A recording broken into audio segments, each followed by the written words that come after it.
Hello, everybody. Good evening. We're going to start just a few minutes earlier today.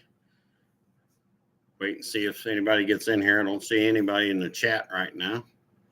We are live. That's what it says. It says it's live right up there. That little red corner up there. So anyway, hopefully somebody will pop in here and see it. See what we're doing.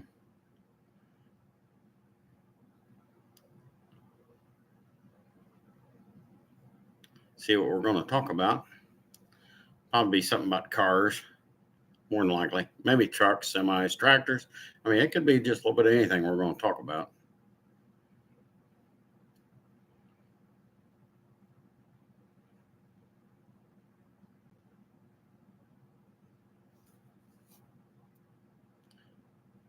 There's Renegade. How you doing, David? How you feeling today?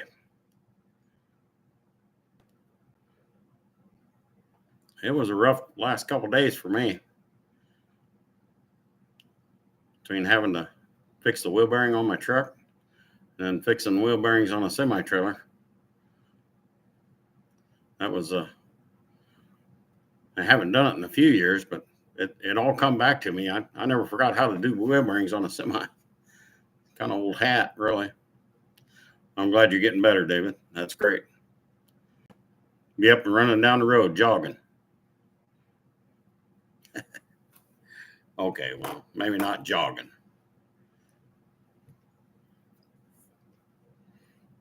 I don't think I'd jog right now. I'd be hard pressed to do a fast walk.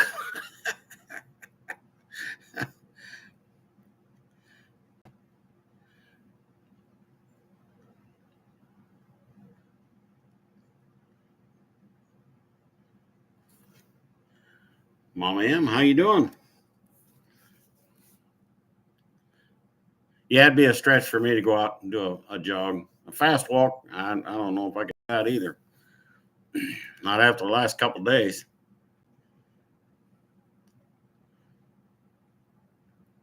I'm glad you're all in here.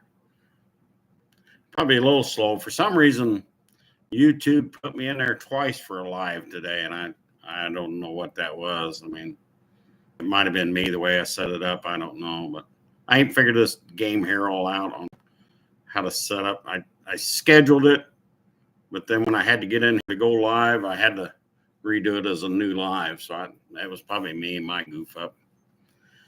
There's Rapid Transit. How we doing? Good evening, everybody. Glad you all made her in here. I started it just a little early, not much, a couple minutes or so, but that's no biggie. That truck of mine, that was a surprise. I drove it home Friday night, and it made a little growling noise. I didn't think a whole lot about it because they oiled and chipped the roads all up there, so I didn't give it any mind, and it was only a quick little growl, and it kind of went away. So I just assumed that it was a rock that got up into the disc brakes. But next morning I got up, it wasn't that. It was a whole lot worse. I barely got it to the shop to change it out. It was pretty bad. Luckily, it was easy to change. It was probably one of the easiest wheel bearings I've ever changed out. I really thought it'd been bad because those aluminum spindles on them trucks and cars for that matter, they're normally a bear to get them wheel bearings out of there. Who all we got in here so far? Mama M, Rapid. Yeah, okay. Got all yous in there then. That's good. That semi-trailer, doing them axles and brakes on it. Now that was kind of a surprise. The truck had to roll. It had to roll actually today. It had to be out of the shop by 12. It had to be on the road. So he couldn't get it into a shop anywhere. So I said, I can do that. I've done that 500,000 times, I think, in the job after about 8 years. So changing brakes and bearings and seals and stuff like that on a semi-trailer is easy for me anyway.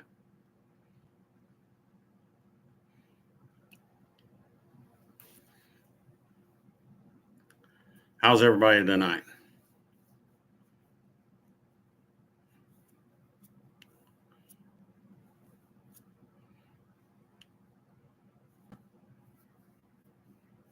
Try to figure out what we're going to talk about. We could talk about my old race car. We could talk about that. That was an awful nice car. I miss the car. I really do. I mean, there's times I wish I didn't sell it. And then there's times it's like, well, if I had it back here, why it'd be in the same position as it was. So can't say it's in a better home. I can't say that. The guy's trying to sell it now. So I don't know what happened there, but he never made a pass in that car. So I don't know what to say about that. I told him if he had any problems, I'd be more than happy to come and help him with the car. But I said it really never. The only problem it gave me is if you let the car set. And I unfortunately I had to leave it set. So that was the only problem that he had, about the car that sat. But I told him it was really ready to go to the track when he put it in his trailer. He could take it right straight to the track and race it like it was. That car had a neat old style 383 built in it. It had a 383 block, 440 crank, 440 rods with a set of Aries custom pistons on it. So it was a neat little build. Who's in it, or how you doing? What's going on in your neck of the woods? I'm enjoying this weather we got right now. Boy, it's awesome right now. It's been a great 4 days so far. I'm enjoying it. It didn't get above 77 degrees here today, so it was awfully nice. So it could stay like this year round as far as I'm concerned. It don't even have to snow.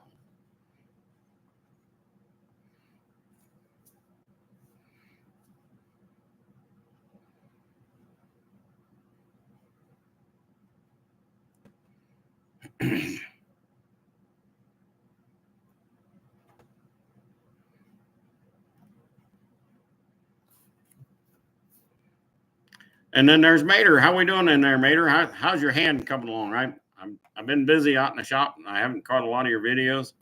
So it's hard for me to capture video in the shop. It's an all metal building, so.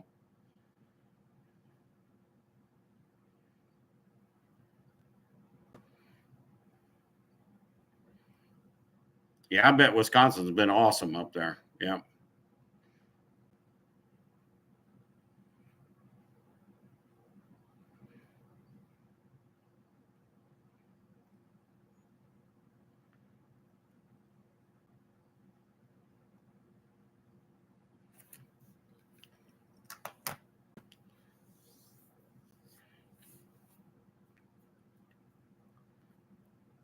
Wisconsin's a pretty state. I drove just about end to end in Wisconsin at one point or another. I've been up all in there.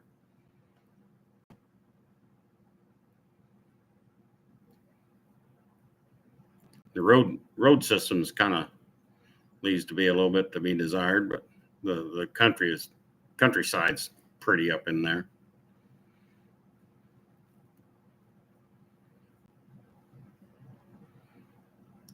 Made a trip with a friend of mine about 6 years ago. Went up there to go look at a car he was going to buy, and I drove, and man, it seems like I was going on an endless journey to the center of the earth up there. It's like every turn was left, and you go 22 miles and make another left. It's like a big vicious circle in there somewhere.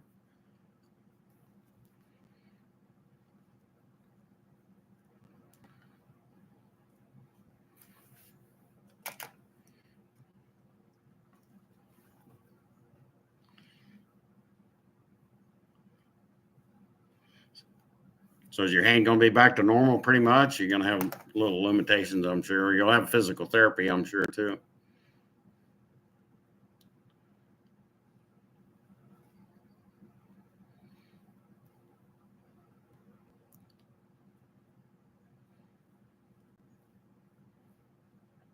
I don't know if you can see it or not, but this thumb here was cut off. Cut by radial arm saw. Took it all the way up into here, all the way into the wrist. So I got one thumb. Got a pretty good thumb, but yeah, it cut my thumb off. But they replanted it and it grew, so it was okay. So I survived that all right. That was back 1980. That happened.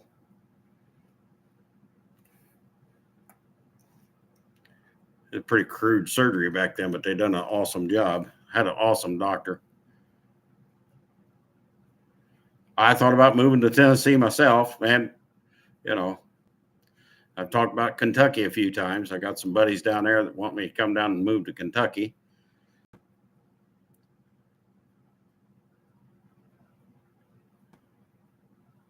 And just, when you're retired and you're on Social Security, you got to really watch what you do. I mean, I wasn't smart when I was young, so Social Security is what I got, and whatever I can make on the side is basically what I live off of. Social Security pays the bills basically, but they won't do more than that.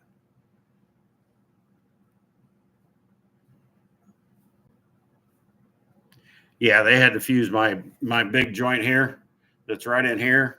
It'd be right there. They fused that on this thumb here. So yeah, that's fused. But I got motion in this joint here, the outer joint. They had to go in there and rebuild that and make it where I could at least have a thumb. So yeah, I know what that's like. Hi, John. How you doing tonight?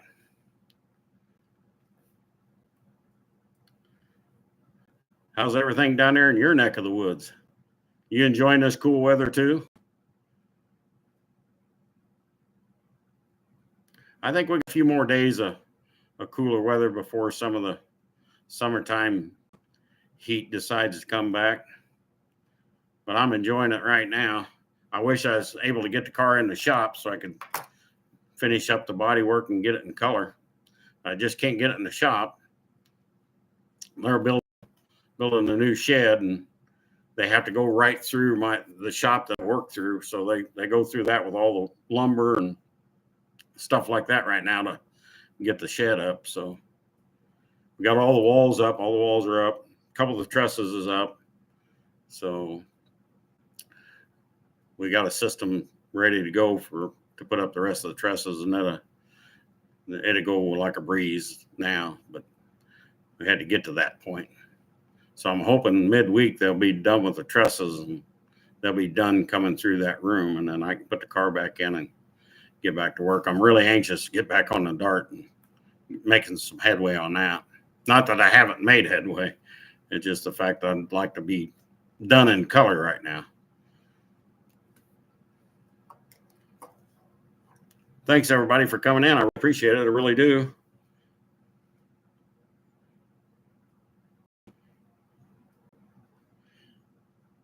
How'd the van radiator work out okay?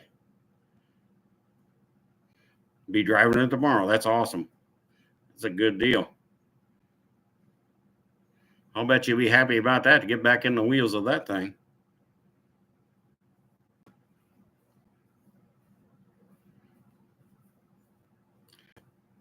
Arnie, how you doing?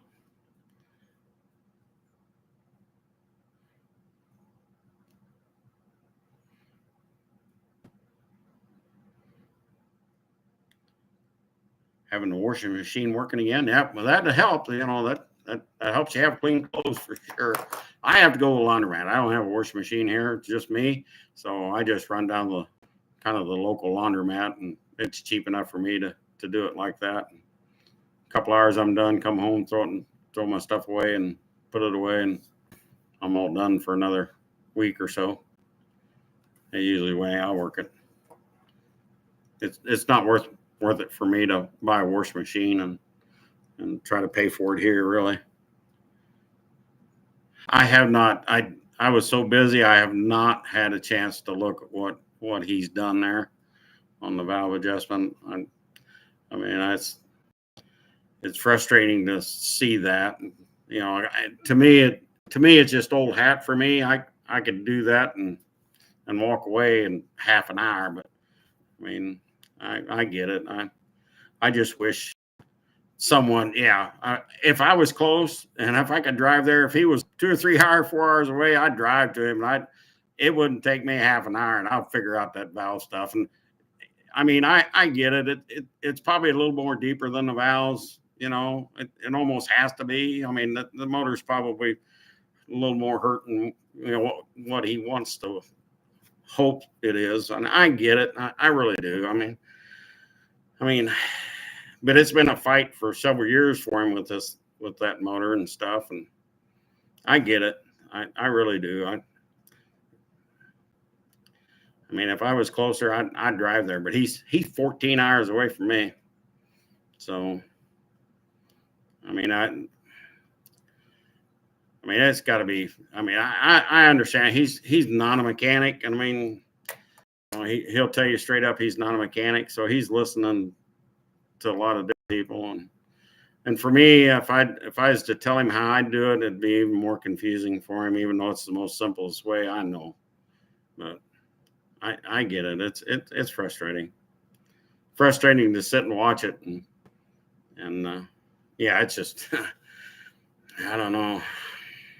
I think it's a little more deeper than just a valve adjustment, but I mean, that's got to be a settled issue sometime down the road. Sometime that has to just be okay. I'm good with that, and I mean, if you're not willing to replace the motor, then do something with that motor and make it right. Fix that motor. It's there. It ain't costing you nothing except to get it fixed. Yank it out of there and have it done. I mean, probably a basic rebuild. I mean, on a Chevy like that, I mean, I don't know, John, is the kit on that about $1,400, I guess, somewhere in there? Am I right, guys? I don't know. I haven't done Chevy stuff, so.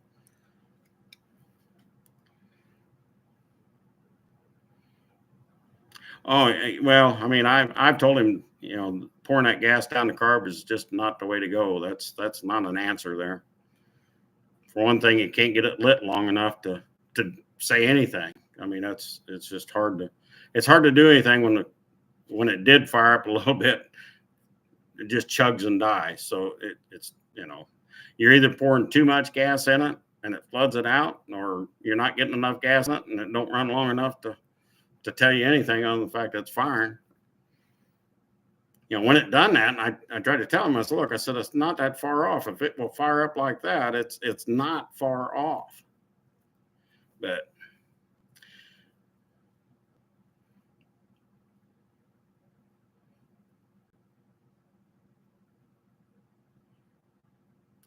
well, you got to rotate the engine. I mean, that has to happen. I mean, you got to, either bump it over, to the next cylinder. I mean, you got to do it. I mean, you got to move it cylinder to cylinder. You got to get them valves or the lifters on the base of that cam on each cylinder. That has to happen. I mean, I don't care what program you use to get there, but I go one side of the car and I walk down it, and that's just the way I do it. But it's easy for me because I've done it so many times on so many motors, and it's just a repetition for me. I could probably almost do it blindfolded, But I get it. I mean, for some people, it can get very, very confusing. I've seen, trust me when I tell you this, I've seen guys that build motors, put motors together and screw up on valve adjustment. I've seen it. So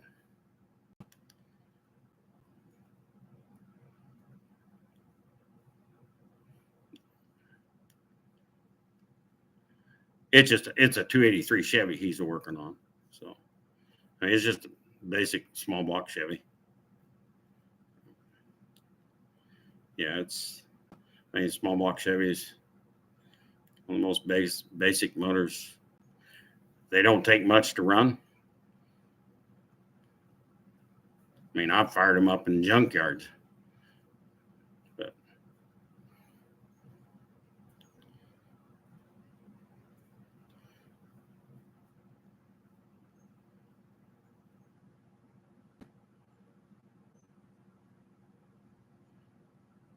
Yeah, some of them probably are adjusted on the nose. That's probably what's kicking him right now. And like I was telling you, John, you could ask 5 people out here how to adjust hydraulic valves, and I guarantee you'll get 5 different answers in the way that they do it. And I'm not saying that what they're doing is wrong. I'm just saying the program they're using, they use personally. You know, I don't know. I've never done it any other way, but stay to one side of the engine and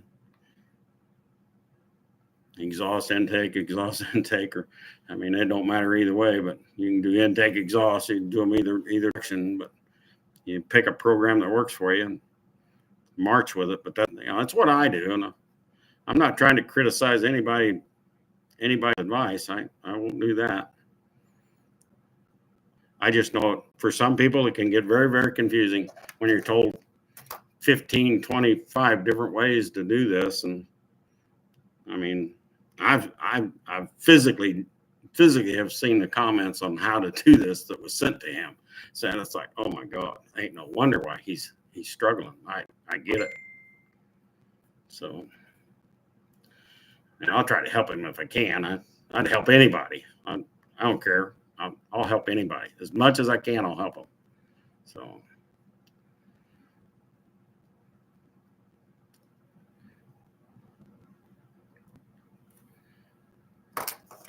I ain't gonna try to belittle anybody just because they're struggling in an area that it's easy for me. I ain't gonna. I ain't built that. I just can't do it.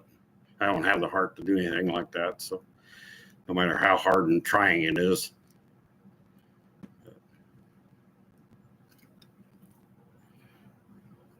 Yep. Yep. I do every cylinder like that. Yep. Walk down one side and go over to the other side. Walk down it. Yep.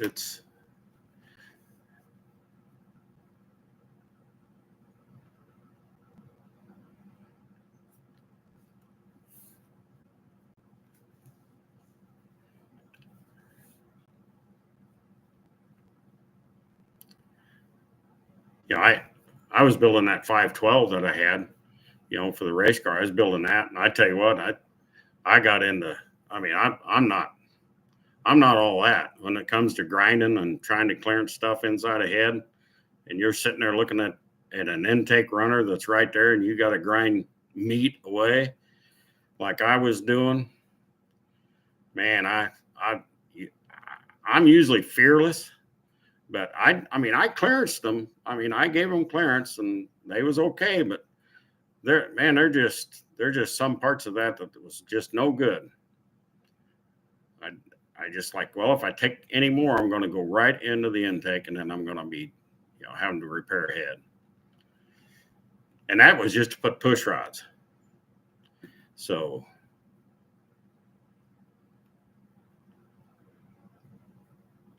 the push rods on that 512 was bad because it was a low deck. It was a 400 block, and then I was using them Victor Junior style Speedmaster heads.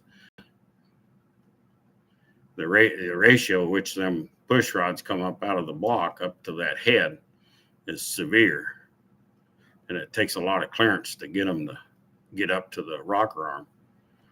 And they're really bad right on the intake sides. I mean, you're in there clearancing that thing to get the push rod, and I was using 7/16 push rods.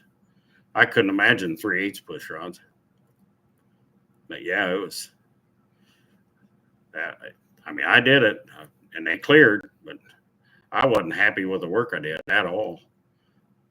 I mean, a professional guy that's done it all the time and does that kind of stuff, he could have walked right through it and not even thought nothing about it. But me, I didn't have much experience in that area.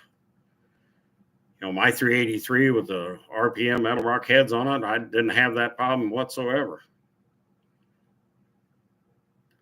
But that 512 with them big heads on there made a huge difference in push rod clearance.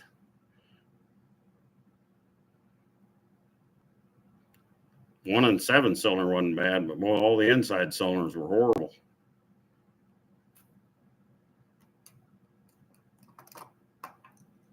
Let's check the chat. What we got going on in the chat? Let's see here. Yeah, the car does need a lot more work, but unfortunately, sometimes what we got to work with is what we got to work with, So, he really loves this 57 Chevy. He really likes it, and I ain't gonna try to bash a guy because the car's in bad shape. I can tell you right now, I've worked on a lot worse cars than what he's got and made them nice. But I have the ability to do body work. So body work is something nobody wants to do, and it's something that nobody wants to pay for. I've done it. I've done cars for guys and never got paid for it. So, you got that spectrum to look at. So I get it. You're better off to try to do whatever you can by yourself and do it yourself, really, because if you had to pay somebody to fix the car, my God, it would be $20,000. To fix that stuff. And he's just doing the best he can with what he has to work with. And, that's hard to understand sometimes, but I didn't start out with a beautiful car at first. I can tell you that. Now, you got to start somewhere. Yeah, he's older, and but that's the car he's got to deal with. Not trying to justify anything, but I'm just saying he's just doing what he can do with what he's got to do it with. So that's the only thing I'm going to mention about, body work is something nobody wants to do. I can tell you that. I happen to enjoy it. I happen to love doing it. And I'm decent at it. So I didn't always be. I was scared to death of body work like everybody else. I didn't learn body work until I really started working on my race car 15 years ago. That's when I sat down and said, I paid a guy to do my car. I paid a professional guy to do my car the first time. You ought to have seen that wreck. I got pictures of it somewhere. I ought to post them. A professional done that body work. Yeah, and back in the day, it was almost $5,000 by the time I paid him off. I ended up bringing that car back, putting it in the shop. 2 weeks later, everything he put on, I put right in the floor. Everything. Me and a buddy done the car. So that's where I learned that's like, okay, I can do this. I couldn't get any worse. That's how you just have to look at body work like you can't make it any worse. No matter what you do, even if you just covered it up, put sheet metal over it. And, physically you say, well, okay, I screwed that up. So let's see what I can do the next time. That's all you can do. If that's what you got to work with.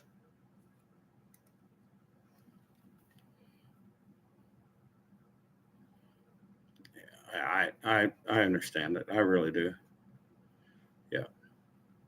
I love doing body work. I love doing the body work, and I love painting.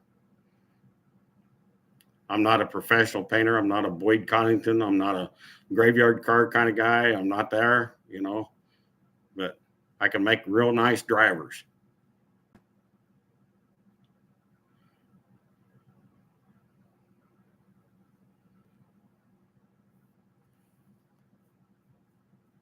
And some of the body work I do is awesome.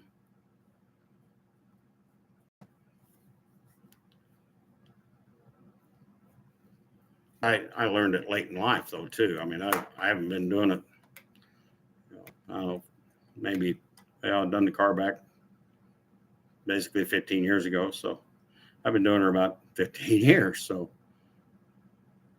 now I spray more paint than most body shops spray in a year. I'll do it in a month. I throw some paint, a lot of paint.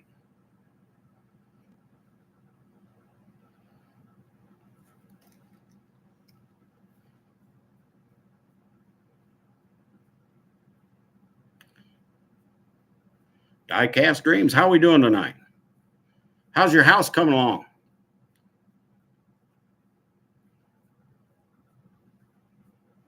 Yeah, there can't be two Mark Warmans. No, no, there can only be one of them guys.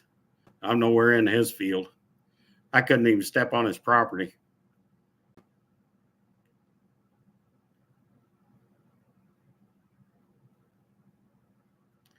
Said body work's not for everybody. It really ain't.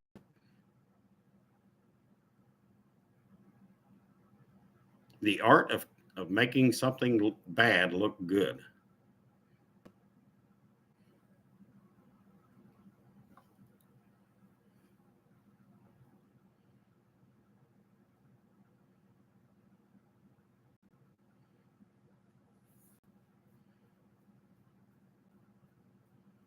Yeah.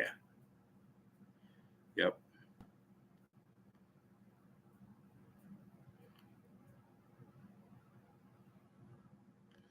I've been trying to watch some of your videos, metal art, but man, I'm telling you, I've been busy for this whole last week has just been it's been a bear for me to get through. I come home yesterday, sat in a chair, and my son was here, and I was making all kinds of noises. I was tired and sore. I was making all kinds of noises. He goes, "What's all that old man noise over there? What's that all about?" Being an old man. That's when you know it's finally arrived, when your son tells you, "Hey, what's that old man noises?" That's when you know you arrived at being an old man. Man, I wasn't looking for that day either.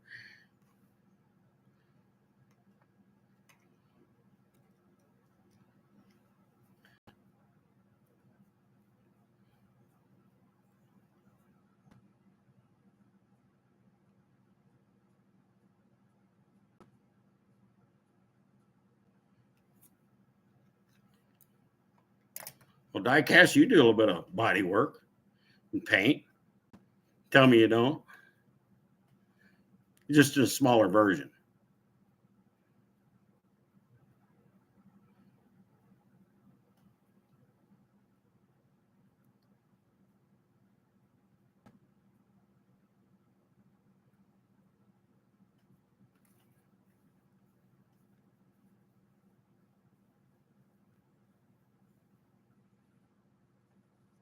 I'm glad to see everybody in here tonight. I appreciate you all coming in. It's really been a tiring day. I finished up that semi today. That was enough for today. I normally don't work Fridays, Saturdays, but that truck come in yesterday and it was in trouble yesterday. So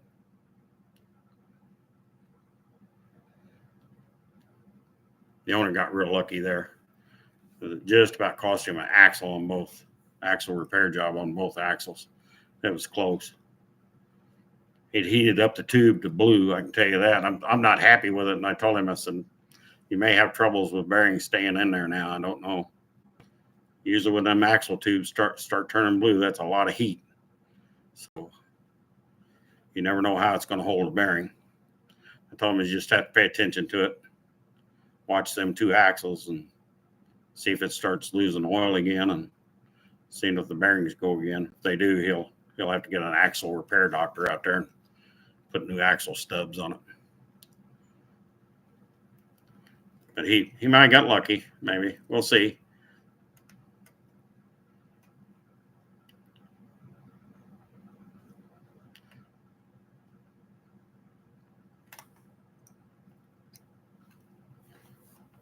Metal art, you ain't got no grandkids? Oh, no, I don't have any grandkids. Okay, I got you. No, they're gone. They're back with their mom and stuff. And boy's doing his thing. So yeah, he's not here. So he's got his own place. So I'm all by myself.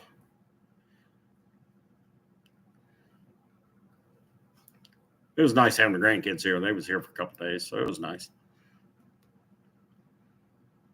I don't get to see the grandkids much. They're an hour north of me, so it's hard for me to see them all the time. And they do their own things. One boy's in football and stuff. So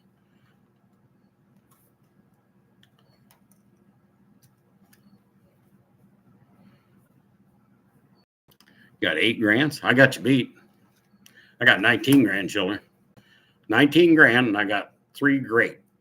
So I got you beat.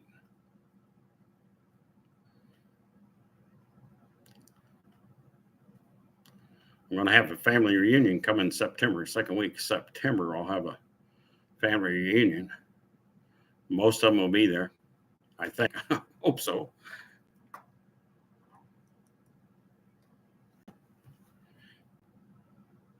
Well, it's kind of nice. You know, it'd be nicer if they'd come around a lot more, but I don't see them much, really. I mean, you know, my kids, they, you know, I had 5 of my own and I raised 6. So I had quite a few kids early in life and they're all doing good. And I'm proud of them. A couple of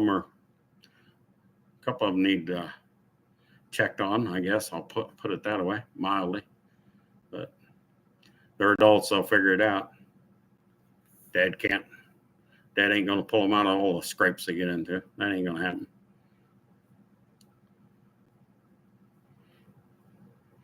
You only got 3 grandkids, David? What's up with that?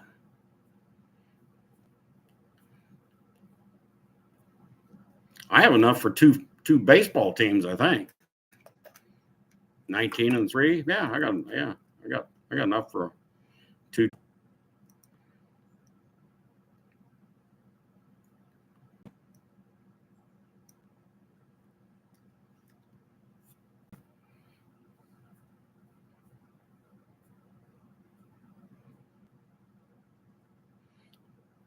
In-head finished product. What's that you're talking about there? Die cast. I want to call you functional histories because that's hard. That new name's kind of still throwing me off after this time. So I'm old. I'm sorry, I'm old. My son said I was old, so that confirms it, right?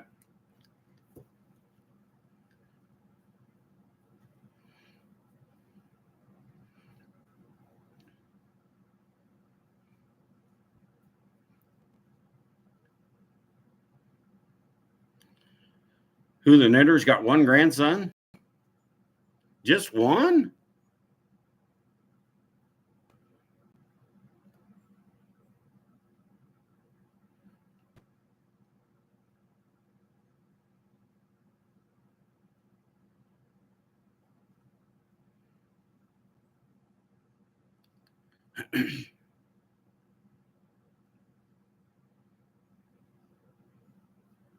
So what are you working on now, Metal Art? What project you got started or finishing?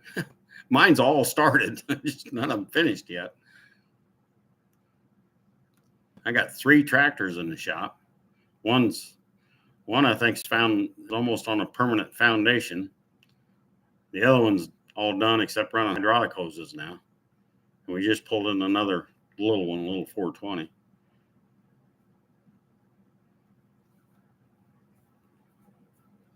It won't be green.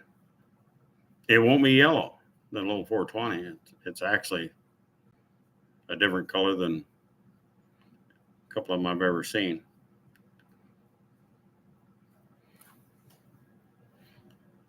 It'd be an orange.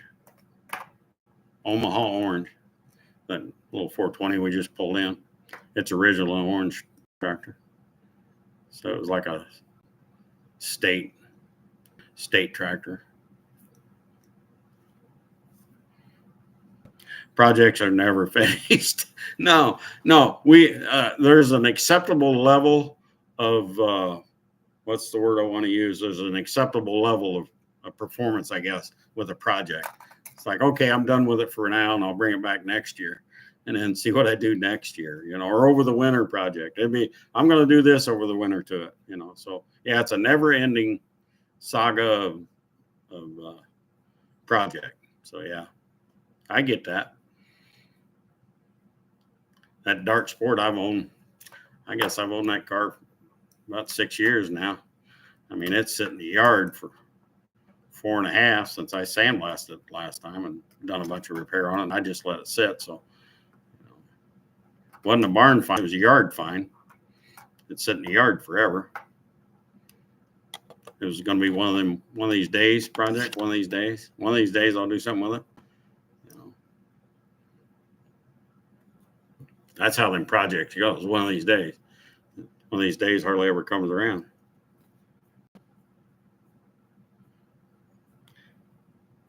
Dave, how you doing down there?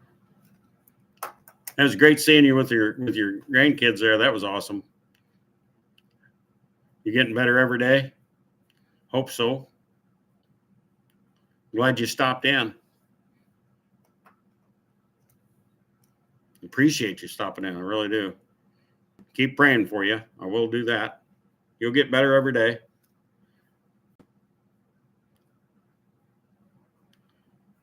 Yeah, pretty soon you jogging down the hallways with the grandkids there. How about that? That'll work, wouldn't it?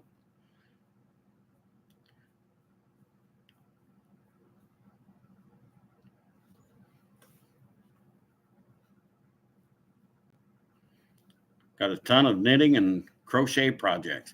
Would you believe that I used to crochet back when I was a teenager? Me and my mom used to sit and crochet and knit.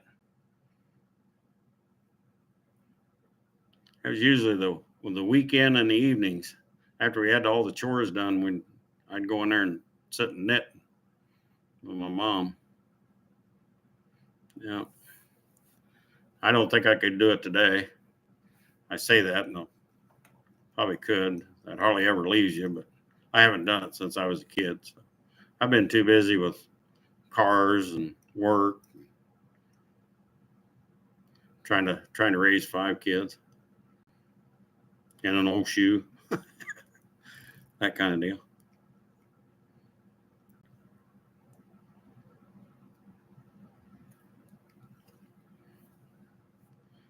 I'll keep you in my prayers, Dave. I hope you get feeling a lot better. I really do. I couldn't imagine. I don't want to.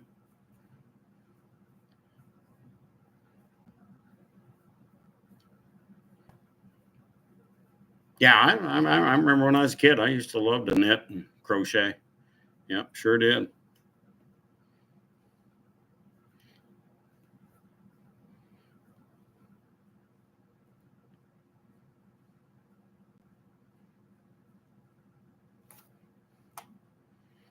F-250, getting close to paint. What color are you doing that, Metal Art?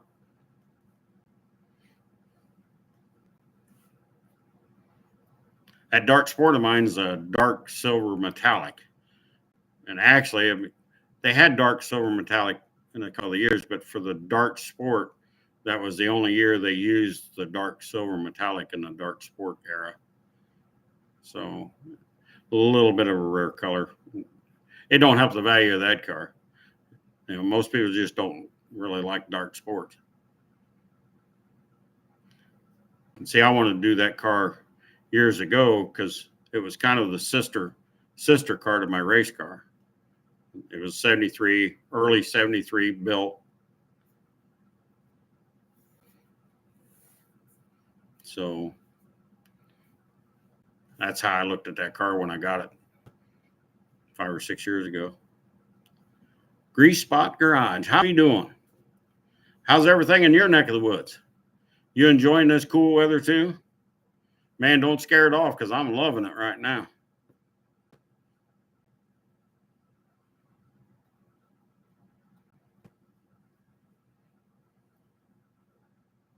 I just wish my car was in the shop right now because I'd be out there working on it. I wouldn't be sitting here on live. I'd be out there working on my car right now because I really, really want to get it in color. I got the engine bay done, all the undersides done, rear end's done, all the front suspension's done on my car. I mean, I'm just down to the outside body work and sticking the motor and tranny in it. That's where I'm at with my car. So, I mean, yeah, it worked. I got some interior stuff to take care of, obviously. But if I can get the outside done, the interior can be the last thing I get done. But I was sure hoping to have it running, moving under its own power long before now. So motor deals got me held up. It's probably going to hold me up all winter now, the way it looks. I don't see it changing because I can't get an engine into an engine guy anytime soon right now. They're all 6 months out. If I dropped it off today, I'd be 6 months down the road before they get to it. Just about any shop that's around me. So There's Ed. How you doing, Ed? Glad you stopped in. I'm just shooting a breeze. Being an old man, that's what I'm doing. I can tell you, it's been a rough week, actually.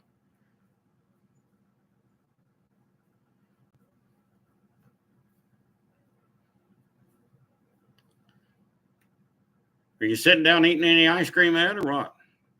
I had a little bit of ice cream earlier when I come home. It's the first thing I grabbed. Wasn't a sandwich, wasn't nothing. It was ice cream.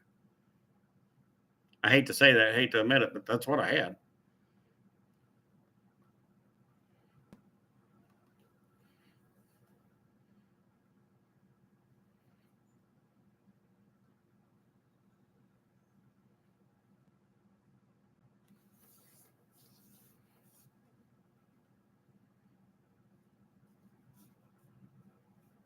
Just got home. I've not been too far behind you. I got home about 5, so yeah, I wasn't too far ahead of you. My job was all outside. I had to finish up that semi stuff today. So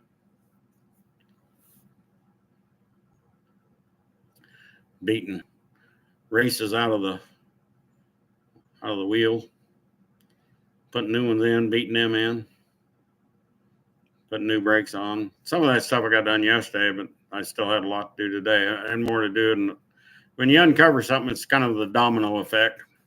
You uncover it, and then you find more stuff you got to fix, because ain't no way I could put it back together, and my conscience would be bad if I did.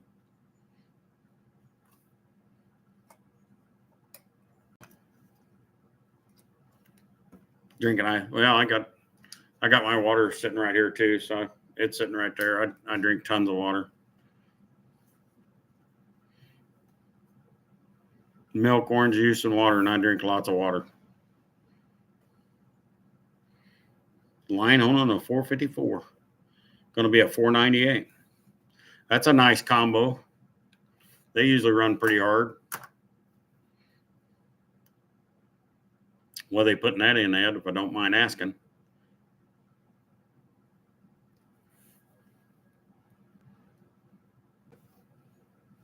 '67 Chevelle, I'll take a guess.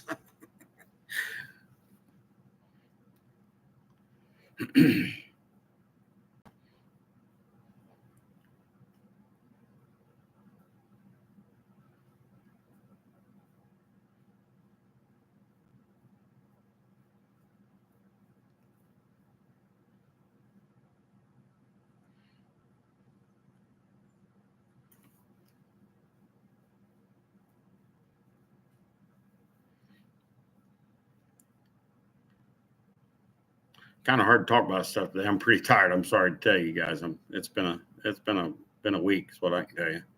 It's probably one of the hardest weeks I've had for a long time. A 67. I think I said a '67 Chevelle. That'd be nice if it was going in one of those. That'd be awesome.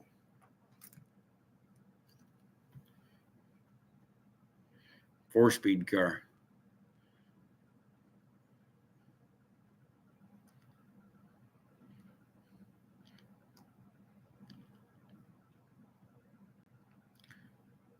Yeah, I like the looks of '67 Chevelle. That's a good looking car. Talk about water. I'm going to take a drink.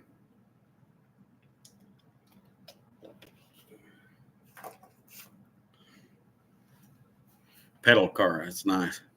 My car is a pedal car. I mean, that Dark Sport, it's a pedal car. It's a 4-speed car. But it won't be one when I get done. It'll be an automatic car. I'll leave the pedals in it. Somebody else can put a 344 speed in there. I'm just going to run a 360 in there if I can. I mean, if I can still find a 360 motor or something that's I can put in there and not have any problems out of, I'll do that. But it kind of looks like I'm going to go to a machine shop and wait over winter for it to get done.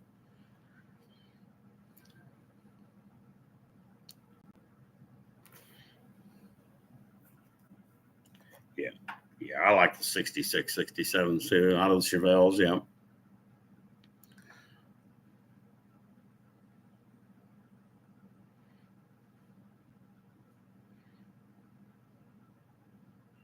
That'd be a bad boy on the street.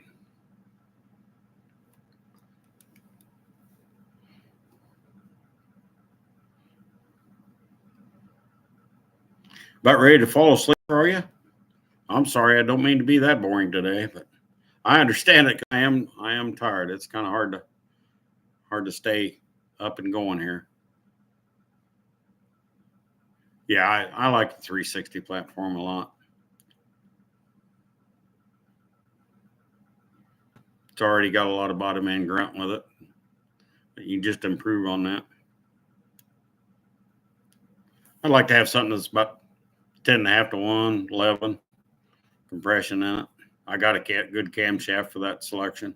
Already got a converter and all that. I just need block and pistons. That's what I need.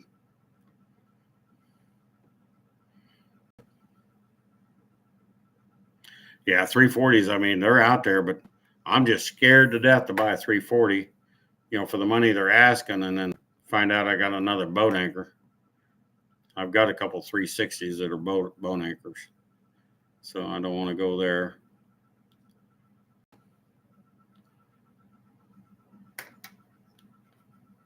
I got a buddy of mine that's got a 360, LA 360. It's been in his garage, but I'm sure it's like everything else I got. It's going to have to be gone through, and if I'm going to do that, I might as well, kind of build it a little bit like I want. Either make it a 30 or 40 over piece and put a little compression in it. Do that. As far as the block goes. And like I said, I got everything else. I've got the intake. I've got heads. I've got converter and stuff like that. Camshaft, lifters. I've got all that. So I just need the basic block and pistons. I got rods and I don't have anything for stroker, but I got it for stock stuff. Start talking stroker stuff, then we're talking a little bit more money, and I want to spend on what I'm doing.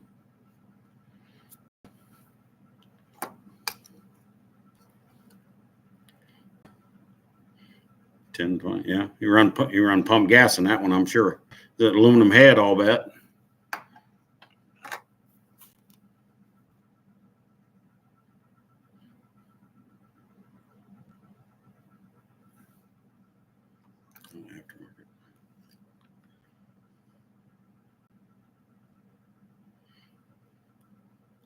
Yeah, that's the problem I'm finding with some of the 340s that I know about, and they're already a boat anchor, and it's like I can't go there,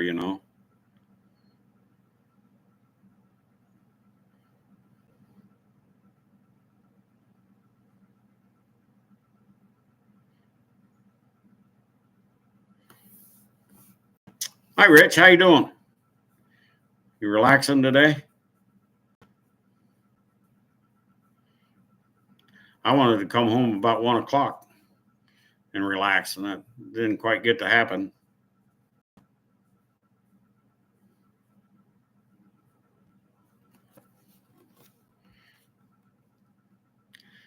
AFR, that's a good head. There's nothing wrong with the AFR head. That's a good head.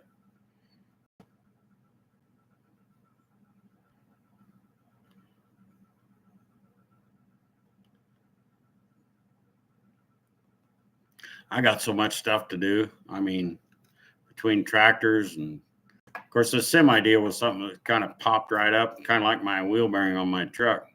I mean, I no more than got my wheel bearing done, and then the semi rolls in. It's got 2 hot axles on it.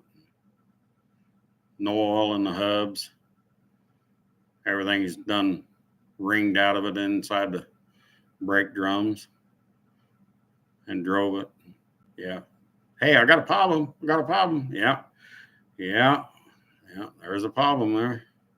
No oil on the hub is not a good thing.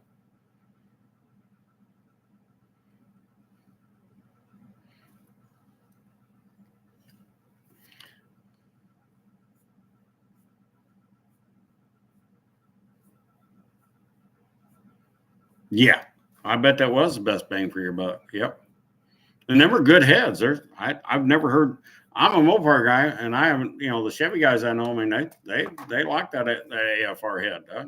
I haven't heard anything bad about them. So I assume that they're, for a Chevy guy, they're probably a good, cheap, economical, good head.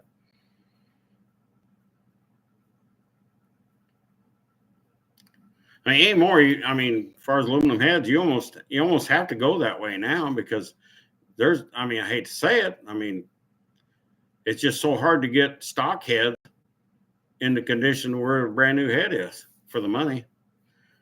It's tough to do. My son, I mean, granted they're not the best head, but I gave him a set of 516 head, which is a closed chambered head, but it's a 2-barrel head, so it's.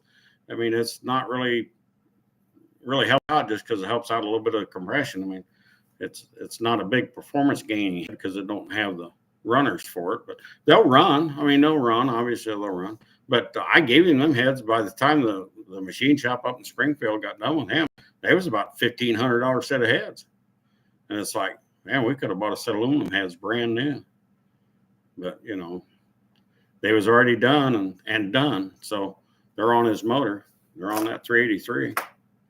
But man, if I was going to do a set of heads, and you know, unless it was had to go back on that motor as a numbers match deal, I don't think I'd mess with a stock head much anymore.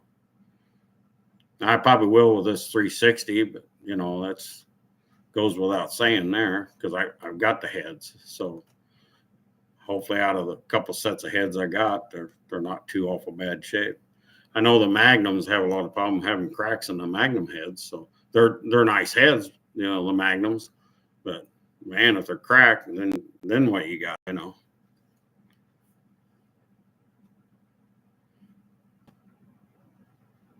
Do I need J heads? Well, I got a set of 587 heads. I've got a set of them, but they're not the 202s. They're just a standard. But I mean, I could take the 587s and make them, you know, 202 out. I mean, obviously, it'd be nice if I could, you know, a set of J heads that were 202s and do something with them. That would be nice. Right now, what I got is just stock small valve heads.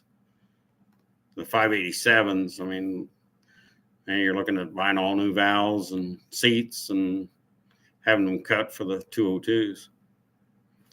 That will cost money. Usually more money than what the head will ever bring. Yeah, I like the LA heads myself. They're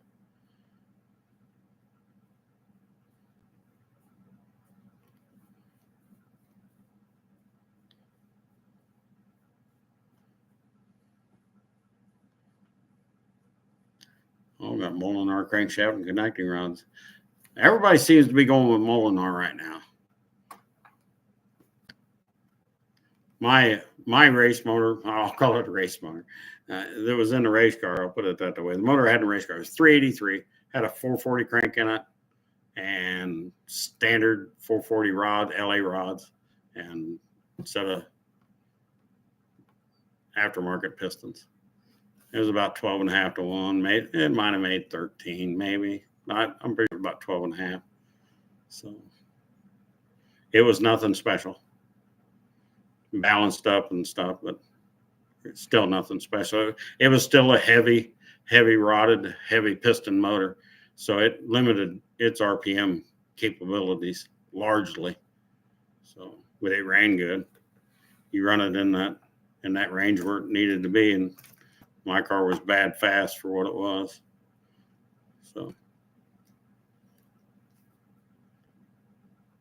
yeah. You have 6, really? I have 6 with 202 openings, no valve train. Okay. Yeah, let me know. Let me know, Mater. I mean, I'd definitely be interested in, you know, if they're 202 stuff. Because I don't have anything that has 202 valves in it. Except the best head I got is that 587. That 587 is probably one of the best castings out there that's a stock casting for small block cars. As far as I'm concerned, there's a couple other numbers out there. Somehow or another, the 308 comes to mind, but I'm not sure on the 308 number. But the 587 I know very well. The 587 is great. And yeah, I mean, there was a predecessor of the J head actually, so kind of sort of. Yeah, I'd like to have a set of J heads, no doubt. So hook me up. Let me know what you need for me, or PM me or something. Let me know, please. I'd appreciate it. There's Just Shelly. How you doing? Glad you made it in.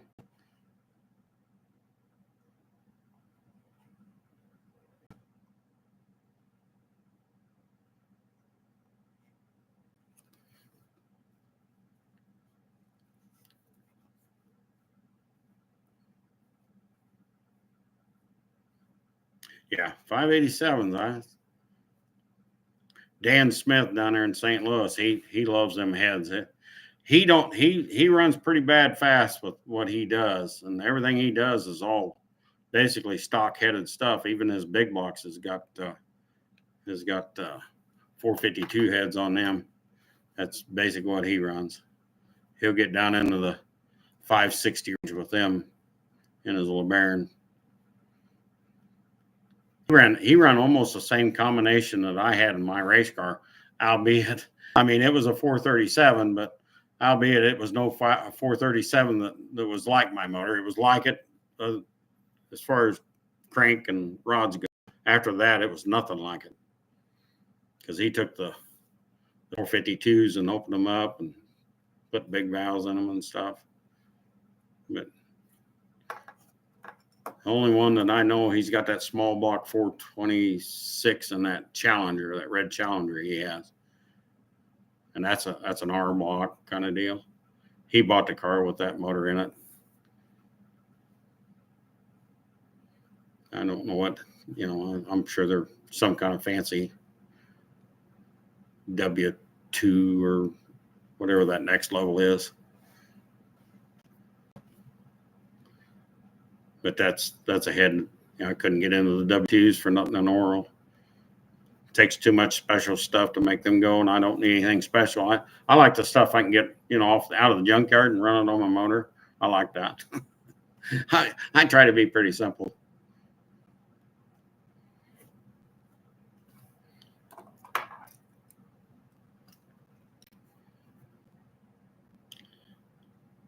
That's what Dan was telling me too about them heads. See, on the short shot of the radius, they got a lot more meat in there to deal with.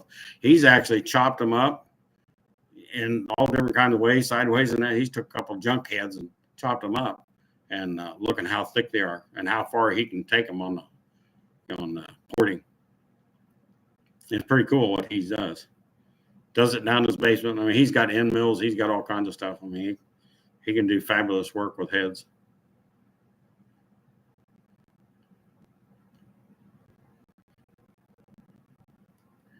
Yeah, he says he can outperform an X head with the 587. I mean, that's what he does. Maybe. I mean, yep.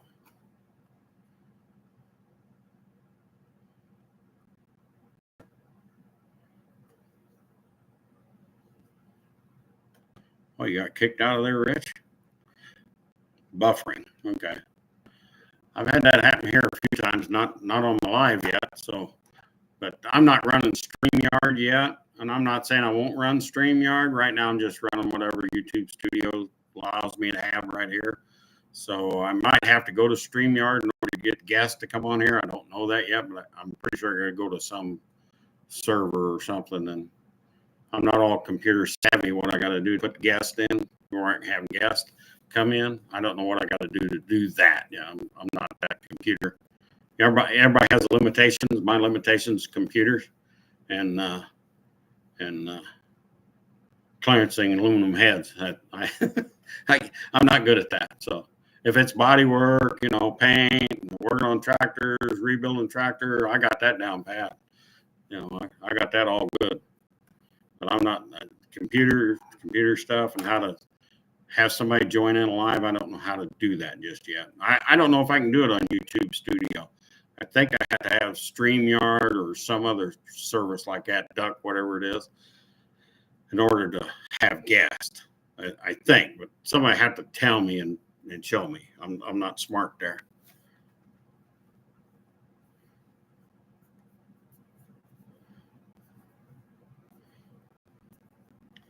Still trying to find somebody to come look at your car.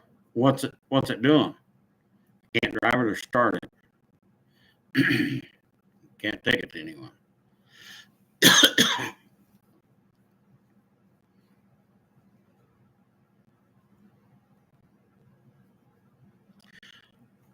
I don't know what the panel is. I mean, I hate to say that. I wish I knew what the panel was. I mean, I don't know. Like I said, I'm just on the YouTube studio live, and I don't know.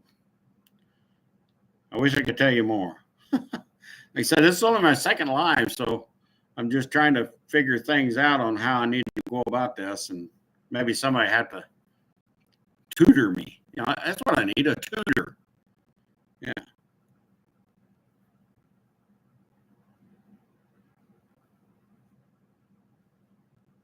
It drained all the oil out of it in January. Not sure why.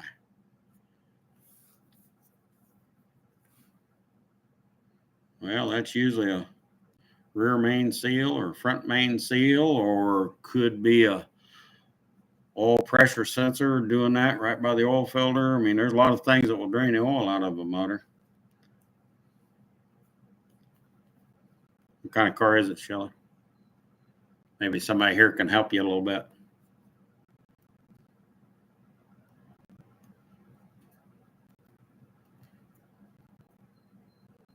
I have an LD 340, Ed. I have it in the back room right now. I took it and had her soda blasted and all of that. She's sitting back there nice and pretty, waiting for a motor. Yep. I found one. The price was right. I bought it and I've had it. So yeah, I've got an LD 340. A couple guys tried to buy it, and I'm not selling it. So they're too hard to find right now. I found this one. The guy asked me about it, and he said, "You want this?" And I said, "Well, yeah. What do you want for it?" And he gave me a price, and it's like, "Dude, I'll take it like right now." So, and I did. I mean, it was dirty and nasty looking when I picked it up, but it ain't dirty and nasty looking no more. There's nothing wrong. Air gap's a good one too. But I do happen to like the old LD 340s. Yeah, there's nothing wrong with an air gap. Air gap's a good one. Yeah, mine's unported, so there's nothing been done this one. It had two holes in the where you bolt the carburetor down that were stripped out, and I put helium coils in there. But the only thing I found that was wrong with it. 95 holes with a Cutlass Sierra, low mile, V6 car. So it's 3.8, non-supercharged, I'm sure. So 95, yeah. They had a problem with them cars doing that. Normally it was on the intake.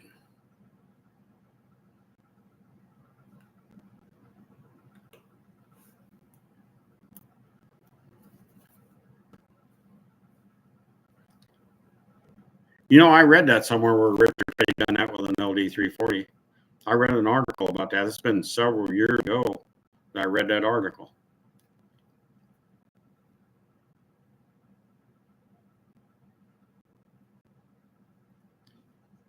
I'm sure it was no LD 340 like we know, but I mean, the numbers were there and the intake there, but I guarantee you she was opened up big.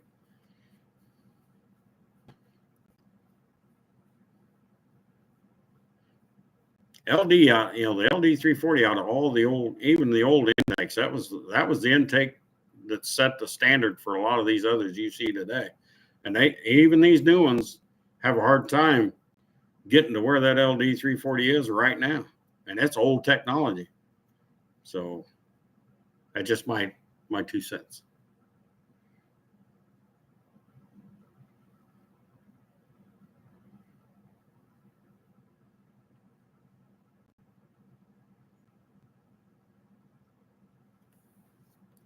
For what it's worth.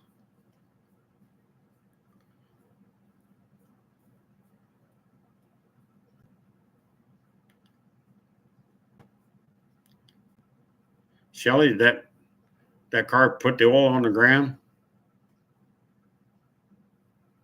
or leak it out going down the road. Obviously, it had to go on the ground.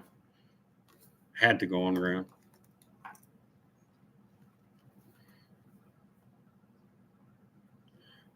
Yeah, they probably used some kind of TA head on there. Yeah. Yeah.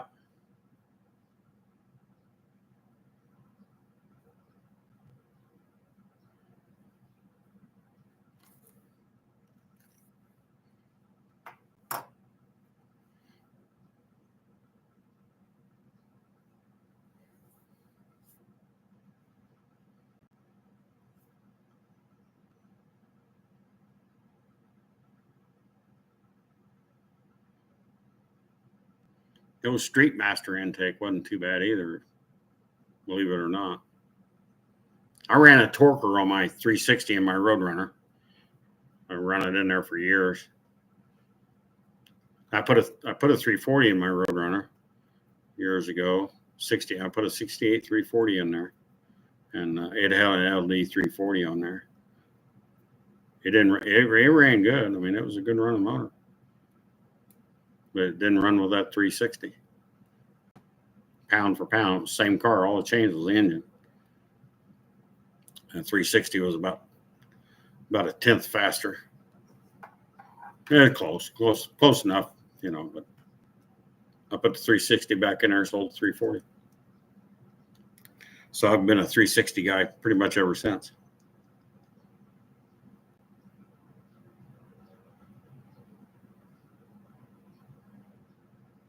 Yeah, predated W2s. Yeah, exactly, predated W2. I wouldn't mind running instead of W2s, but man, for the money and the stuff you got to run with them, and it's like, I don't want to have that kind of investment. But hey, I understand it. I get it. But I couldn't, for what I try to budget on a car, it's really hard to justify throwing that kind of money at it.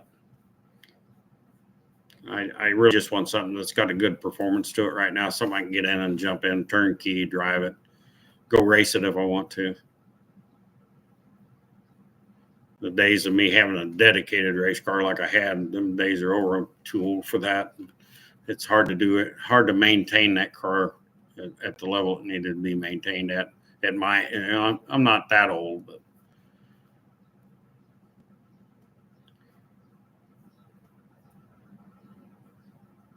I do want something nice I can drive on the street. And I couldn't make the Twisted Duster go on the street with any justice at all. It wouldn't have been fair to it at all. So that's some of the reasons why I sold it to do something else and build another car. Either buy one or build one. Looks like I'm building it. The prices of some of these cars are just way out there now. Some of the junk that's out there is just, they're dragging them out of the junkyard, really, throwing them out there for 10, 15 grand. I'm going, wow.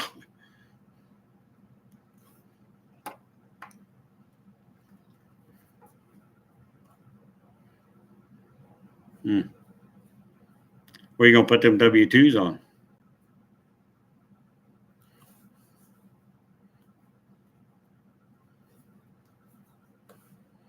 That was one of the first design W2s of Direct Connection was selling them, right, Ed? Am I right?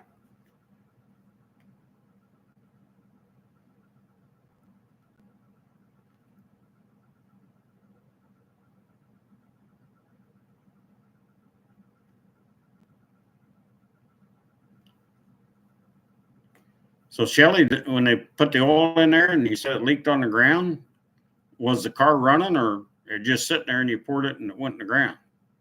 It sounded like there's a hole in the oil pan or something. Got to be a hole somewhere pouring that oil out. If it's going straight on the ground, the car's not running.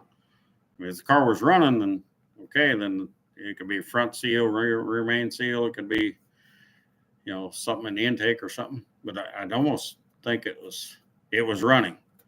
Well,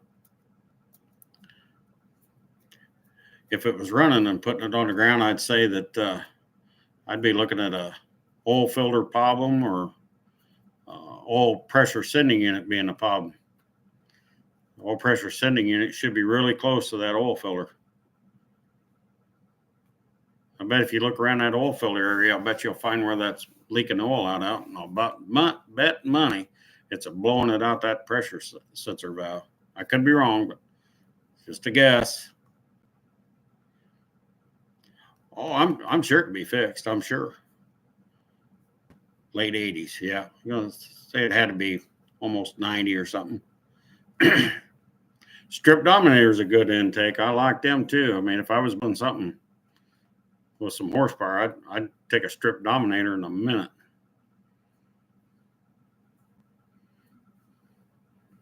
Yeah, my 360 was a 60 over piece back in the day in that Roadrunner. It might have been, 60 over 360 on a good day.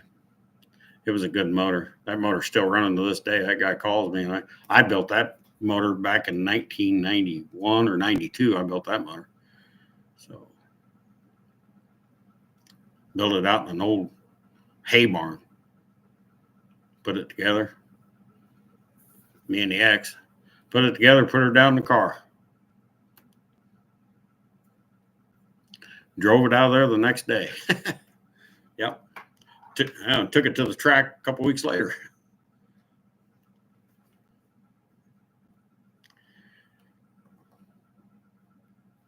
'71 block. I've got a 71 block. So I'm sorry, I got a 72 block. So you got me beat. Yeah. I got a couple 360 blocks. That's what they say. They say the early ones are thicker. You'd probably know better than anybody. You do it for a living. Mine was a 76 block that I put in the Roadrunner. And like I said, it was 60 over piece. It ran pretty good for what it was. I mean, it was nothing to brag about, but it ran good. 4,000-pound car running in the 14s was something back in them days.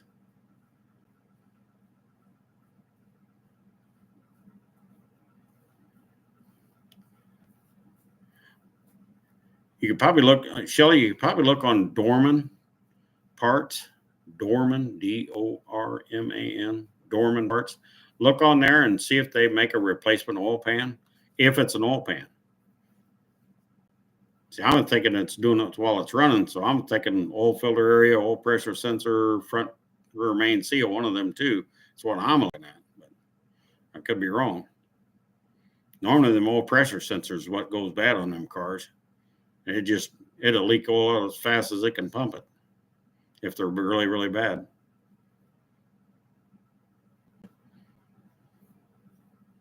It'll just pour it down the side of the cylinder, make it look like an oil pan.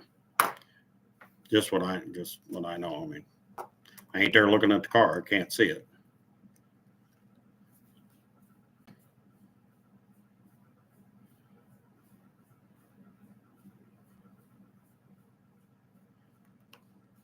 Yeah, it could have. I mean, it could be an oil pan. There's no doubt. No doubt it could be an oil pan.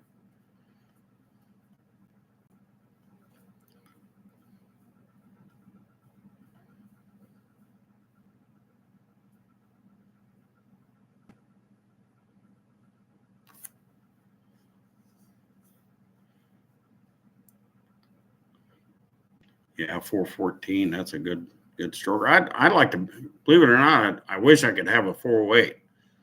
I mean, a 408 to me is right there where I'd like to be on cubic inches. I know it doesn't matter, whether it's a 408 or 416 or whatever, but I think the 408 I think is a real good combination for what I want to do. Anyway, I think it'll be a neat little deal. If I was building and I got access to the 318s, and I thought about building a 392 out of a 318. Thought about that too. So that's about $2,500, $3,000 just for the block work. And I'm trying not to go there if I can't. I'm looking at like a 30 or 40 over 360 with a set of pistons in it, set of forged pistons in it, 10.5, 11-1, something like that. That's what I'm looking at. That's what I'd like to have anyway. I'll put it that way.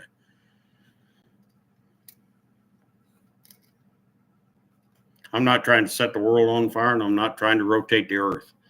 I tried that with a race car, so I just want something now that I can enjoy, have fun with, sounds good, and it's not a. I want something that's got a little bit of performance because I am going to race the car a little bit, so I am going to do that. I ain't getting out of racing. I love racing too much, so.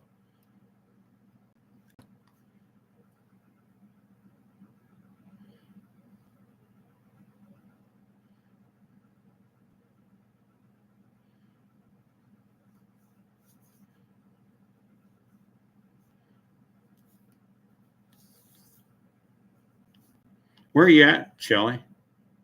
I probably should know, but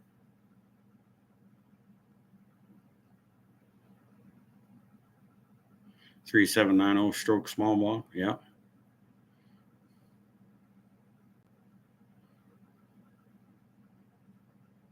Michigan. Yeah.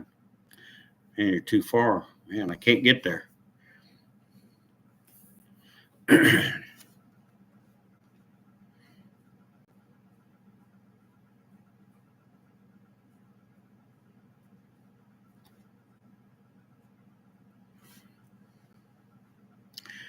Terry Grover, how you doing?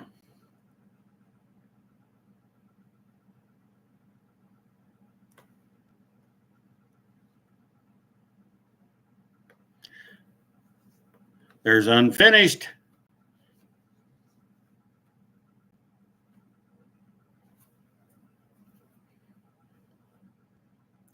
What's going on?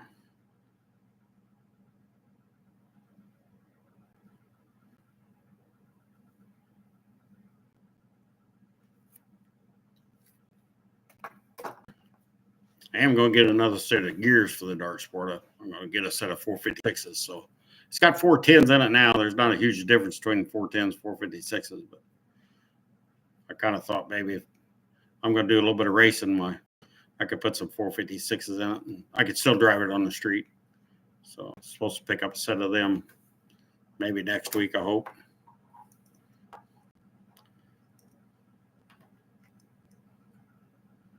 The converter I would probably really love 456s over the 410s a little bit.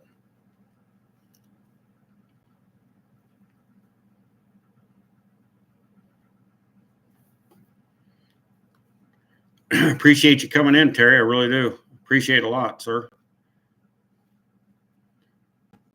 What are you working on? We're just kind of talking about projects and works and whatnots, and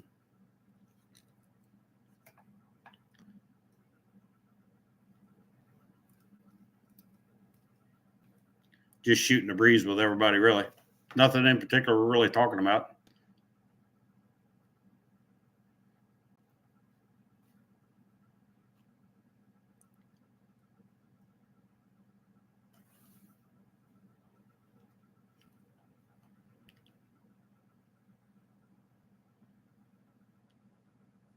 Shelly there's got a problem with her car. Be nice if somebody was close to her to go take a gander at it and give her a good idea how she got to proceed to fixing it. That'd be nice somebody go and check that out for her if there was somebody close.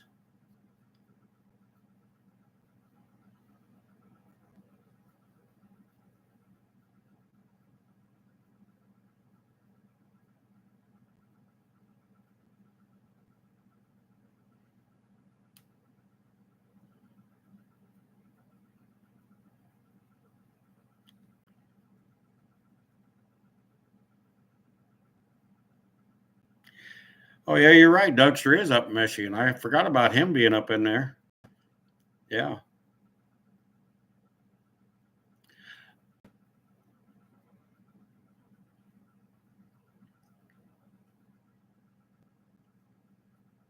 I was kind of hoping that if I do lives and I post it, schedule it, I'm hoping that it puts out some kind of notification to everybody that's especially on my sub list, but I don't know what it does. I don't get to see. It won't show me who it all sent it to, so I assume it just shows a live coming up, and I don't know. And I don't know if StreamYard's different. If I was on StreamYard, if it would send out notifications to everybody on my list. I don't know. So I don't know how it does it. A stock 4-barrel intake on a sleeper build.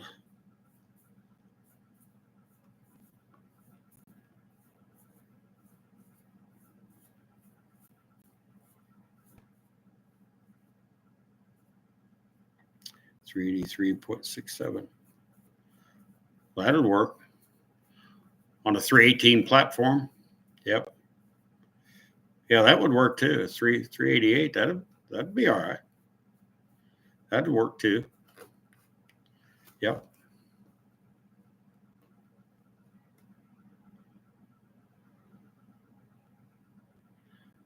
I believe I have all the notifications on. I'll have to look when I set the next live. I'm going to try to do a live every Saturday at 7, and hopefully, I'm not looking for any big gains out of it. I just, try to introduce myself, what I'm doing, what I've been doing, that sort of stuff, and just kind of sit and talk with everybody. I mean, that's basically what I'll do is sit and talk. I mean, I'd like to get some guests on. We can talk about certain topics or whatever, and kind of get a rapport with everybody, and then everybody gets to know me. And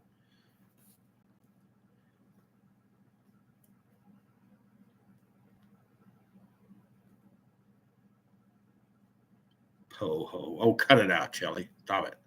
Oh, on a 360 platform, 388 on a 360. Okay.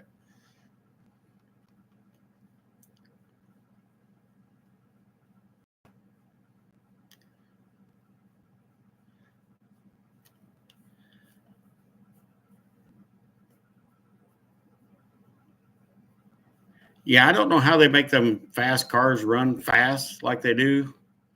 That class of car is just amazing to me. I mean, they're building tons of horsepower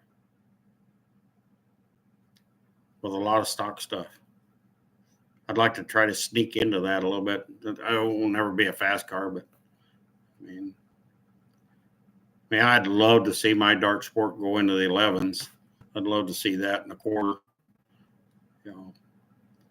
You got a bar at 1149. I'm not putting no bar in my car, so it tells you where I'd like to be.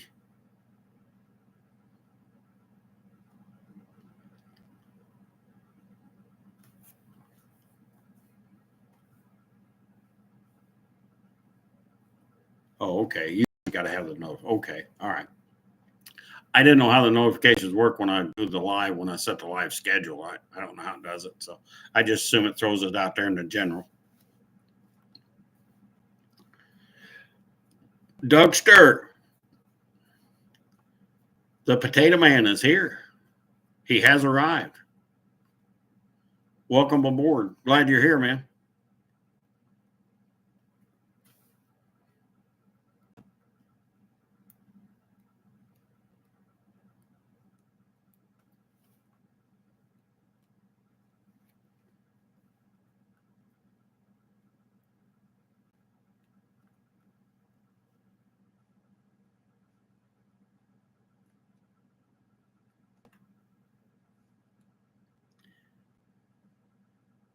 .340 Duster that's in the 9s now. Yeah.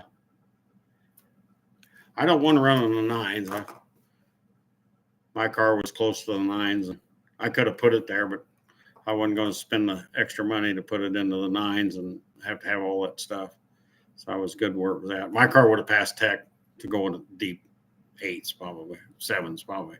I built it heavy enough. The only thing it needed was a funny car cage inside there, I guess, to go faster than 850s or something.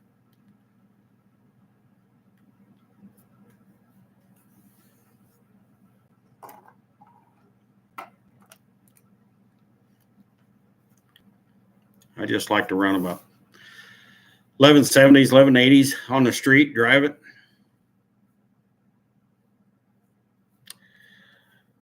Doug, she's got a 98 Oldsmobile, I believe it is.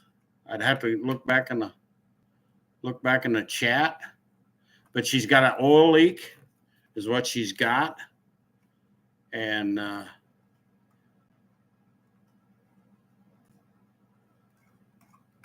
it must be a pretty bad oil leak, because when they pour oil in it and they fire it up, it's pouring it on the ground. So I mean, it could be an oil pan, front rear main seal, it could be an oil sending in it. I mean, oil filter area. I mean, it does it when it's running. I don't know if it's doing not running, but she's looking for somebody to at least take a look at it and tell her it's got to take to get fixed. So we're just trying to find somebody to kind of help her out. Yeah, I think it's a 98 Oldsmobile.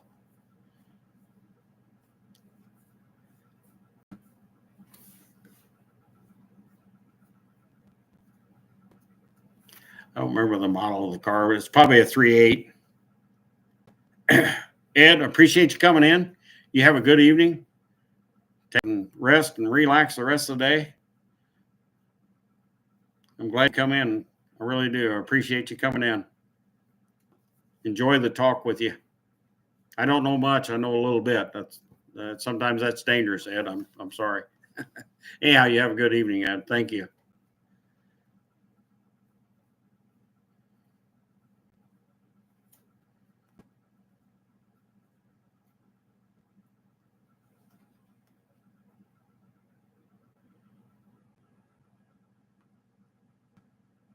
Unfinished, what have you been working on? What kind of projects you got happening? Top secret stuff.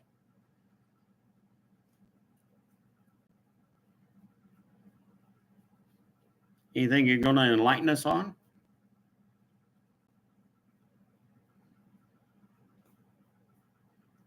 I mean, we don't want the top secret stuff, but we'll just take top secret stuff.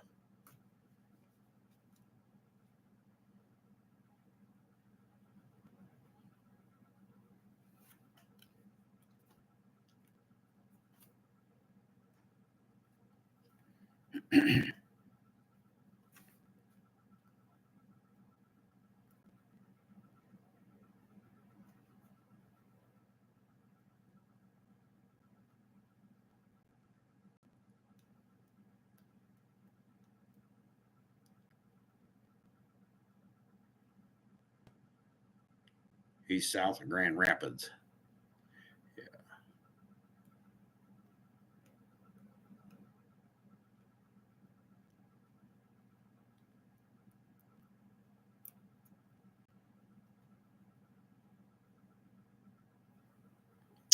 I don't know of anybody else that's closer on that side that can help her out. I don't know of anybody.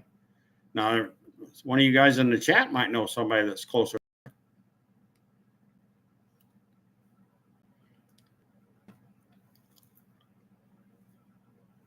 %. I haven't heard 6% for quite a while.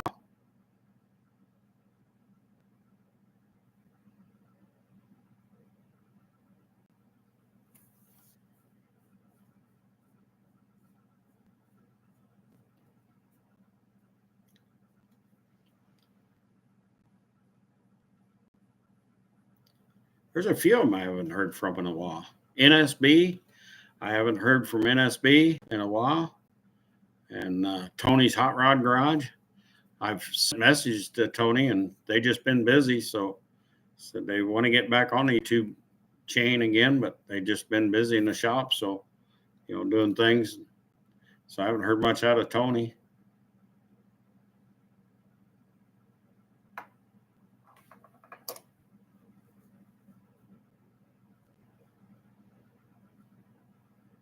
He still does merch stuff, so he still does that, the hats and the shirts.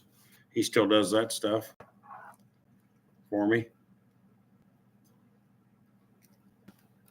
One-Eyed Cat, welcome aboard. How are you tonight?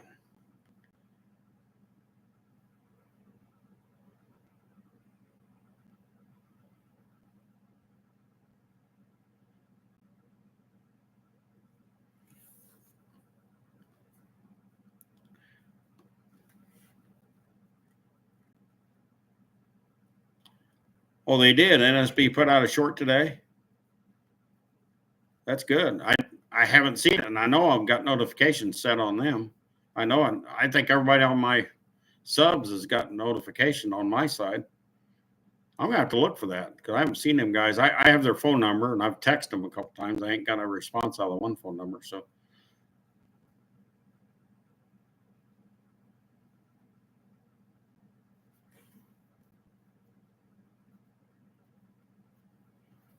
.440's in the back of the truck and it's waiting to go home tomorrow.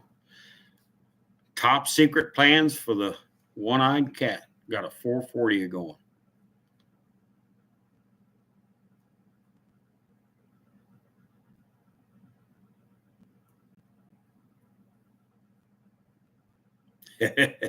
Yeah. I might be in Plymouth, Michigan for work the week of the 11th. I don't know how close that is to her. I'm not familiar with the Michigan stuff.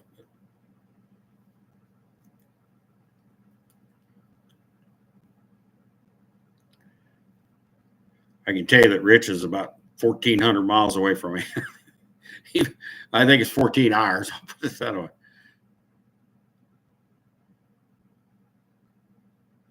Thanks, Unfinished. Thank you.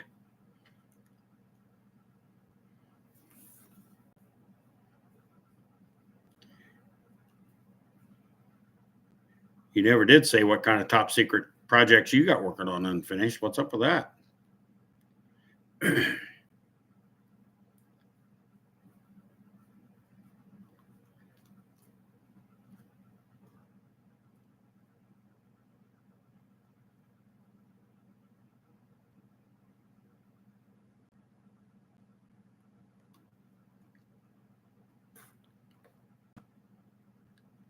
I tell you, a class that would be interesting down at No Name and be a diesel truck class if they get enough interest in it. That would be pretty cool, I think. Too late for this year, but I mean, something to think about it if things progress. Plymouth is 50 miles away from her. That's fairly close.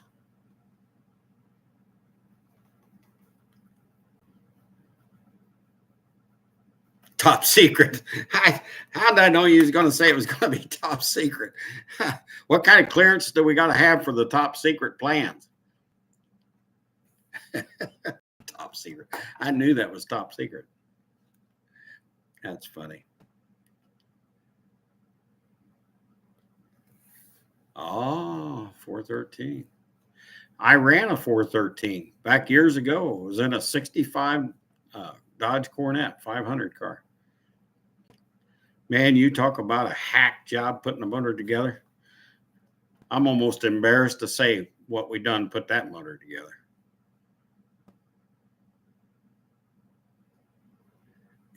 Unalive me. Yeah, I get that, Dubster.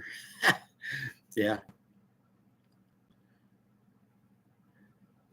Yeah, we took a pathetic, poor old 413 and polished up an old crank, an old set of rods, cleaned them up, ball hone the cylinders, throw a set of old pistons in there you could have swapped cylinders with, and put it down in this car.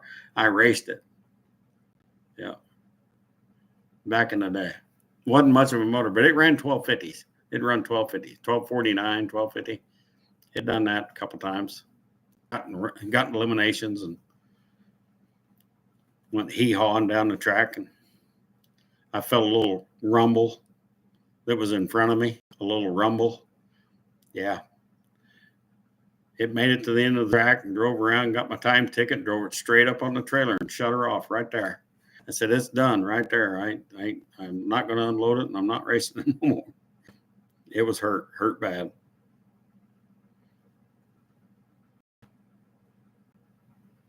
Then I built a 440 for it.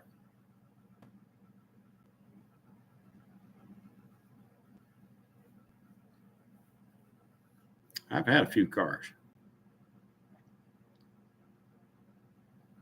The 65 Corvette was a neat car. It was a nice car. It was painted and everything. It was bad. It wasn't too bad.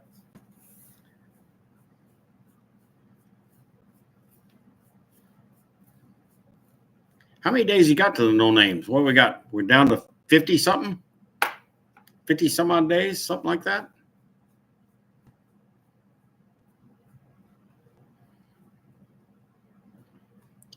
I'm fixing all the bad stuff on my truck. I guess nothing else. I'll mess in the truck. I don't know if that black duster is going to make it or not. I don't know. It's still up in Pennsylvania.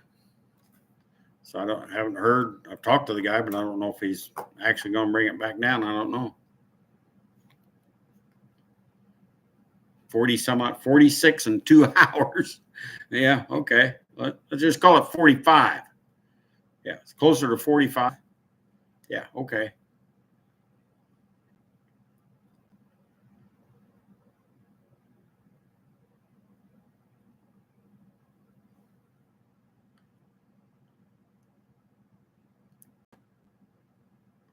I was sure hoping to have well, if that motor deal would have turned out good for me on that 360 I bought.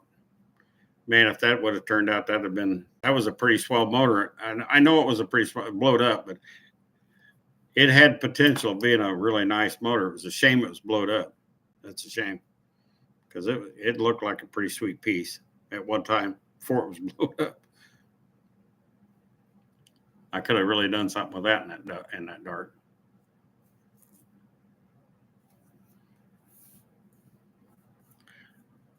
40 some odd days. I'm not saying I couldn't put the car together in 40 some odd days, but I'd have to find a motor that would work. Putting a big block in it would not be feasible, because I mean I could put a big block down in there and I wouldn't care. I don't care. It's a 340 4-speed. I don't care, but I mean, I could put a big block down in it. It's just the idea of finding a big block that I can put in there that will run decent. And I don't have nothing for big block for the car. The transmission's done set up for small block, so it means I'd have to redo another tranny, and I got still the converter to work fine, but said find it. I'd have to no way to get the mounts here in time. I'd have to make mounts work. It's not a biggie. You just I'd have to weld up some plates to make it work, and then exhaust would be another small issue of putting a big block in that Dart. Yeah, we're still trying, Shelly. Maybe somebody come in here and get you hooked up there. Hopefully somebody's around your area.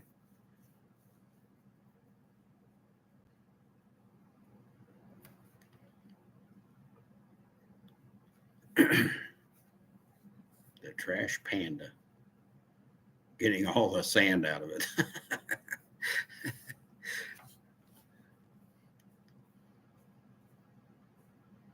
Yeah, only 6 sander. Yeah. That's how I look at things. It's like, I work during the week like everybody else. So, I mean, I can't count the days during the week. I have to count the weekends, because I work during the week. And this week I worked all the way till today. So I didn't even have my Saturday to work on anything. Even if I had the car in the shop, it'd be tough to, if I knew of a motor, small block motor that was capable of going in there, I can do that. I can make something happen. I got a seat. I can bolt it right down. I got the shifter. I got everything put something together. I just ain't got an engine to put it in there. That's what's sad.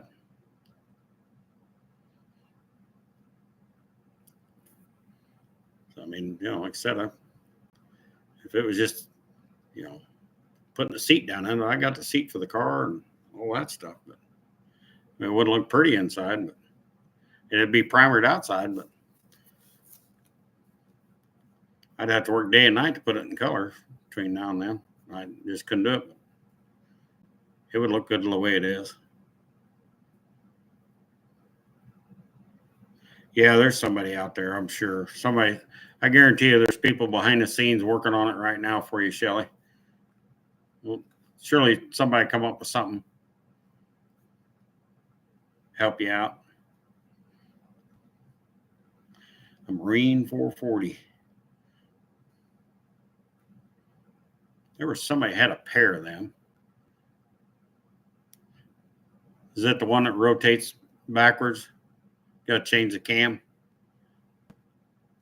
Or does it rotate the same normal direction?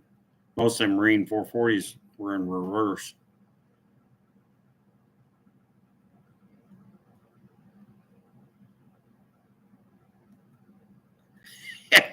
Well, I had a guy tell me that's the man. He says, get you a little sneaky Pete bottle and go down and get a junkyard motor. But problem of it is, I ain't gonna find an LA motor sitting in there. And it would. I'm not saying I couldn't put a newer motor in there, but man, it'd be all I could do, and that's not really the direction I want to take the car. I'd like to take the car with just an LA side motor and stick with that. But yeah, a guy could go to the salvage yard and pick up something that runs, I guess, and throw the Laffy gas at it. Take care, Shelly. Hopefully it'll get better. Somebody come along there. Hopefully maybe we can get you some help up there. Hopefully somebody come along there and help you out there. I don't think it's going to be an oil pan. I'm really believing it's going to be in that oil filter area up there where that pressure sensor is. That's where I'm thinking that the problem's going to be. Have a pair. One is reverse. Yeah. Okay.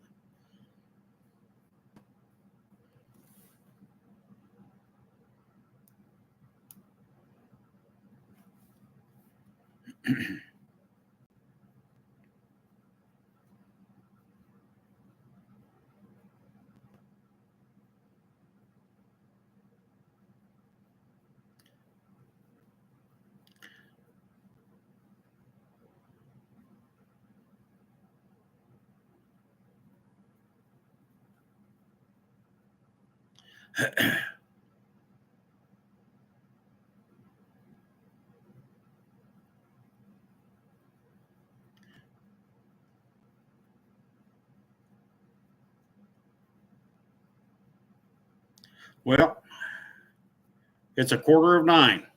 I went way over an hour. I think it's been pretty good. I'm a little slow tonight, but I'm tired. As my son would tell me, I'm an old man now. So that's how my son told me last night when I was moaning and groaning with aches and pains from working yesterday. So you're only as old as you feel. And yesterday I felt pretty old. So today I'm okay, but I'm just tired. It's been a long week. So anyhow, I appreciate everybody coming in. I think we're going to call the live a good one. Hopefully everybody enjoyed it. Hopefully it wasn't too boring for you. I'm going to go do this again next Saturday, 7:00. Try it again. Hopefully it gets better. Hopefully the week ain't so bad. I hope everybody has a great week. So I appreciate every one of you coming in. I really do. So hopefully we all have a good week. Come back next week, join in, and we'll have some exciting news for everybody next week. We'll see how everything pans out for everybody. So anyhow, appreciate y'all. Take care. God bless, and be good to everybody. And let's help everybody we can help. That's the only way we're going to get through all of this. So we all get together and we help everybody. Anyhow, thanks everybody. Good night. Have a good time and enjoy your families. Thank you much for being in here.